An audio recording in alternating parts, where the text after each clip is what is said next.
Yo, what's going on, guys?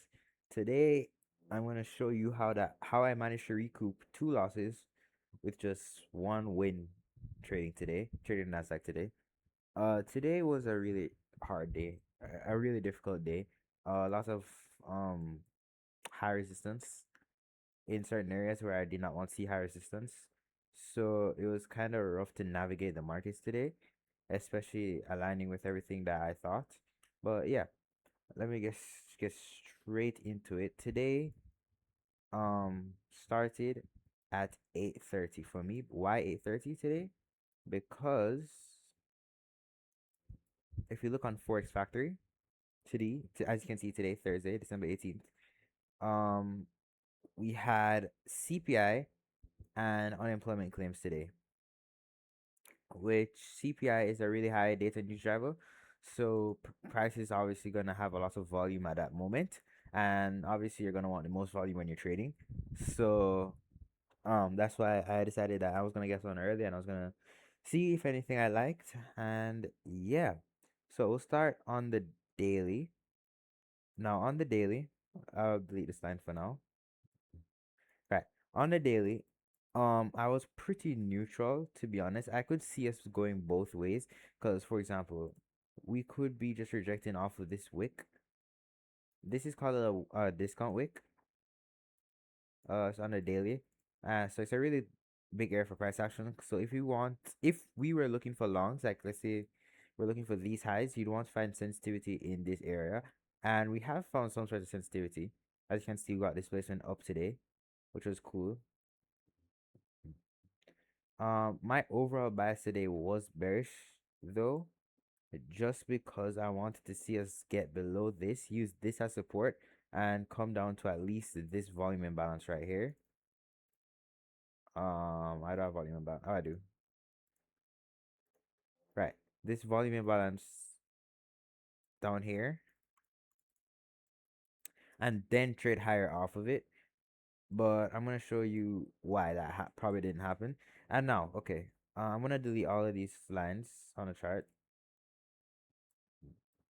Right. So market opened today at 9:30, which was here.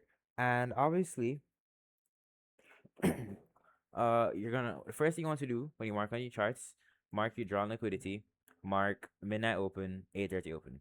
So we're gonna do that right now. I'm gonna walk you through my thought process for this. So my drawn liquidity for the day was, obviously, I said I was bearish to the volume imbalance. Is there sell side close to the volume imbalance? Yes.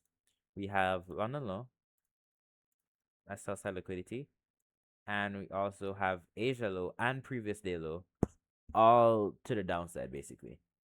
Meanwhile, on the upside, we've already taken out London high. Uh, we are trading um to about 50% of the New York range. Yesterday's New York range. Yeah, we're trading the upper quadrant of New York's yesterday's New York's range. I was expecting sells off of this, and I'm gonna tell you in a moment. Midnight open.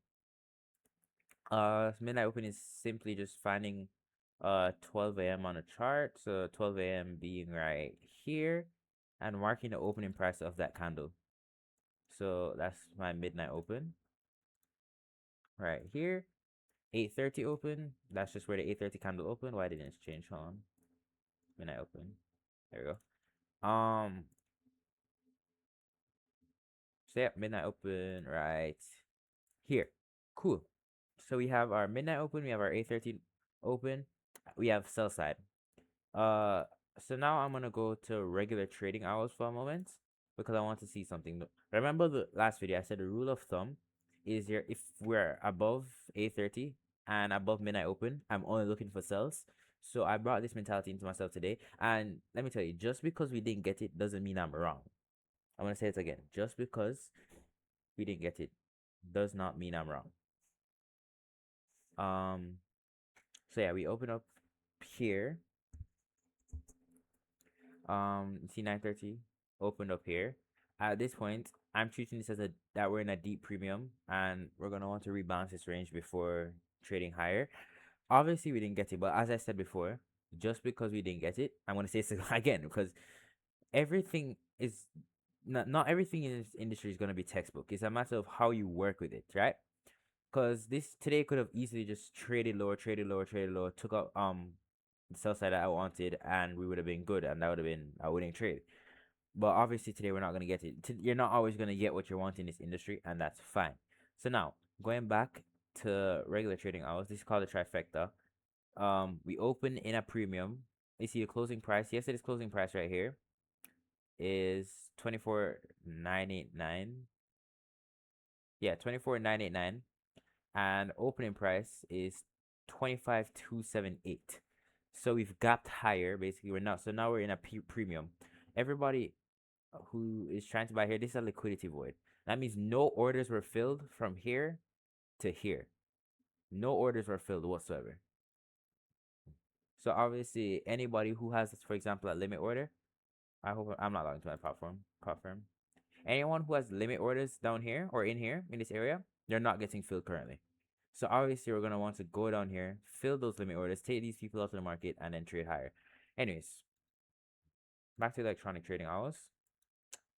My main rule today, my main like reason why I was bearish today, especially, is because we're trading into these 50-minute gaps right here to our left. This is from yesterday's New York session, and I actually used this to find a PM trade I took. I'll get to that in a moment. So first trade idea, we're gonna draw down to the 1 minute time frame. My first trade idea was, I think, right. It was up here. Yes, it was up here. I don't have the execution, so I can't tell you exactly where I entered. But all I know is I entered off of hold on. It was a fair value gap entry. I think it was about right here. And my stop loss was above this gap. And my take profit was like all the way down here, right?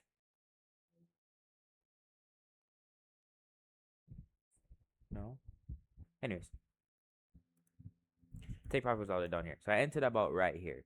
So I entered for shorts. After, yes, these two wicks, between these two wicks are inefficiencies. I entered shorts right here. My stop loss was above this fair value gap, and as I said, I was targeting just 830 in price. And obviously, you can see we were in profit, and then we came up and we got break even. No, actually, my entry was right here. I'm so sorry, I'm forgetting. I don't have executions are throwing me off. My thing was right here. My entry was this buying this fair value, selling this fair value right here. Obviously, you can see we got displacement down and then chop, chop, chop, and I got stopped out on this candle. I think I lost about 0.5 of a percent. No, point like 0.3 or 0.4 of a percent on this trade. Obviously I was in profit, so it does kind of hurt, but I mean it's just how it is. I did manage to get a re-entry on this fair value gap right here. After we close a bearish candle closure below a bullish fair value gap, that's a inverse fair value gap, an IFEG, that call it IFEG. So I entered for shorts again here. My stop loss was just above the IFEG, and I was still had the same take profit, still 830 open. And as you can see, we're in profit for a little, and then we just got stopped out again. So those are two losing trades in the morning, and I was down about 0.7 of a percent. I'm pretty sure, because I had good risk management. Because obviously, as soon as I see the trade starting to move into my direction, I start moving my stop loss down and lower to trim off the risk, and I think that's a good thing to do. After the confirmation I got, especially because this order block right here, after I saw this order block, I moved my stop loss. I moved my stop loss to this high right here. So this candle was the one that took me out of the trade, and I lost a good percent. Anyways, PM session macro now. This is a final hour macro from 350 to 410. I was actually out. I traded this on my phone. which was insane. So yeah, final hour macro. Why did still same bias? I'm still wanting shorts because at that point we were trading up into a 15-minute bearish fair value gap. Yes, this one right here. You see, we touch it to a tick. This is a premium array because it's resting in premium of the range. Remember, premium is the highest price, discount is the lowest price. So remember what I said, that you always want to buy at the you always want to buy at the lowest point and sell at the highest point. This is another example of that, because we're in a premium right now because we want to sell at the highest price possible and expecting lower prices. You see, if we're down here, I'd want to buy at the lowest price possible. So I have this Fibonacci marked out just to say, okay, if we're buying anything, if we're selling anything above this, it's good. If we're buying in here, in these two areas right here, right, these two areas right here, if we're buying in this, that's a pretty bad long, in my opinion, just because you're already buying when the price is so high up. You always want to remember the rule of thumb, always to buy at as low as possible. So whenever I'm looking for sells, I want to sell up here and buy down here. Same thing for 8:30 and midnight open. As you can see, midnight open and 8:30 rest both in these areas right here, which is why you want to sell towards them and buy away from them, basically. So the trade that I took, it was a 1 minute continuation. We tapped into a 50-minute fair value gap. You see this fair value gap still marked out. During the macro, final hour macro, 3:50 to 4:10 p.m. Um, what did I see? Now, I saw that we tapped in. We got a change in state to delivery right here. Uh, yep, change in state to delivery. Why is this a change in state to delivery? Also known as an order block. These three up close candles tapped into the 50-minute bearish fair value gap. That same 50-minute fair value gap that I have right here. And then we got this displacement rate. We displaced down. We closed back below the opening price of the consecutive move. And what am I looking for now? Any fair value gap to buy. Now, we form a 1 minute fair value gap right here. So I'm buying this basically. So I entered for shorts right here. My stop loss was just above the order block, because if price wants to come up into the order block, I'm allowing it to trade into it. And my take profit was this internal low, sorry, right here. And as you can see, it smashed take profit. And this trade actually recouped all the losses that I got. The two losses that I took today, this trade fully recouped it. So I paid myself back basically. So everything I lost, I made back with this trade, which is really good. So yeah, and now I'm preparing to trade Asia. I can walk you through that real quick as well.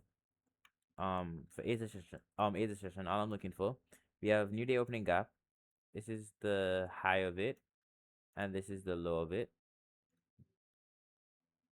Um, this serves as a magnet for price action. I'm gonna delete these lines actually. Um, I'm gonna mark out my initial buy side, which is up here. I'm gonna mark out my initial sell side, which is down here. This is just from 6 to 7 p.m. 6 7. No, I'm joking. And yeah, so now um I'm gonna wait for either of these to be taken out and just trade to the other side.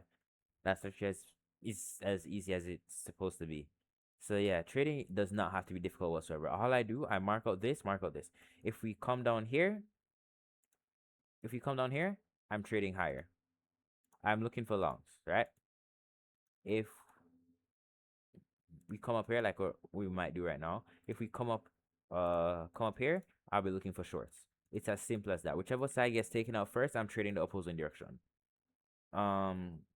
So yeah, that's pretty much it. I might take this short actually.